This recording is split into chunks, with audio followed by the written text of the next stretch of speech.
سلام، اولین ویدیو از کانال پرسس خوش اومدین. امیدوارم که خوشتون بیاد.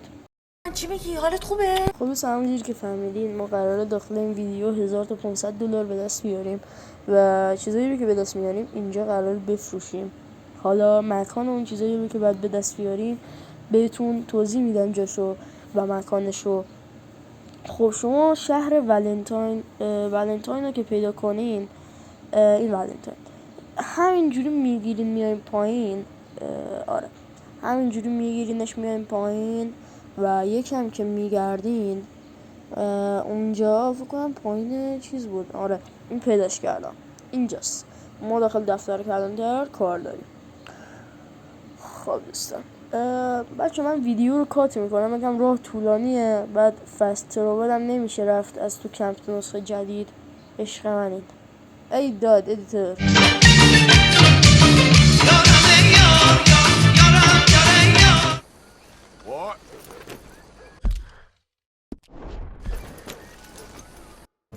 خب دوستان ما رسیدیم به همون جایی که بهتون گفتم، شهر سوخته.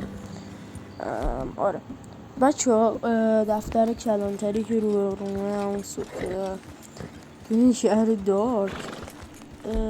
قبلا داخل نسخه قدیمی اینجا یه گلیچ بود که میشد 30 تا بی نهایتش میشه طلا برداشت.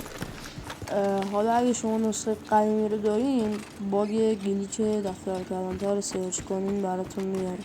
بچه این باکس از زیر میز باید بکشینش بیرون. حالا من قبلا برداشتمش چون یه جا داشتم ویدیو میگرفتم کات خورد، خواهی میکنم. خب بچه این الان ما چیزا رو برداشتیم. بعد یه چیز دیگه هم داخل این شهر هست که شما اگه بیان داخل این جایی که زندانی هست، اگه دفعه اول تو نسخه جدید یا قدیمی فرقی نداره، بیان اینجا یه زندانی هست ازتون تقاضای کمک میکنه ولی کاملا پوسیده است. همونجوری که میبینید الان نیستش و اگه دفعه اول بیان و کمی صبر کنین این زندانی شروع میکنه به فرار کردن و اگه دنبالش کنید میرسید به همون فرقه لاک پشت که نمادشون یه لاک پشت بود و میرسیم به همون قار شیطان. اون قار که نیست، همون کلبه شیطانی که یکی از رازهای رده حساب میشه و دقیقا هم وقتی جلوی کلبه رسید زندانی میمیره و ازتون تقاضا میکنه که یه نامه رو به دست پستچی برسونید. و بچه‌ها ما الان میریم تو شهر و ویدیو رو کات میکنیم. بچه ما رسیدیم به شهر. الان که رسیدیم به شهر باید بریم همون جایی که تو نقشه بهتون گفتم، تو شهر ساندنیس بود. اونجا میتونیم بریم بفروشیم. چند جای دیگه هم هستش. حالا دیگه این نماد و اون علامتش رو تو مارک و نقشه بهتون نشون بدم. خب بچه ها بریم ببینیم. فکر کنم بسته است. دوستان باید صبر کنیم، اینجوری نمیشه. خب بچه ها دارم باید صبر کنیم که مغازه باز شه. خب تا مغازه باز میشه ما هم اینجا کفتری میشیم. بله زارم باید بریم درگیری.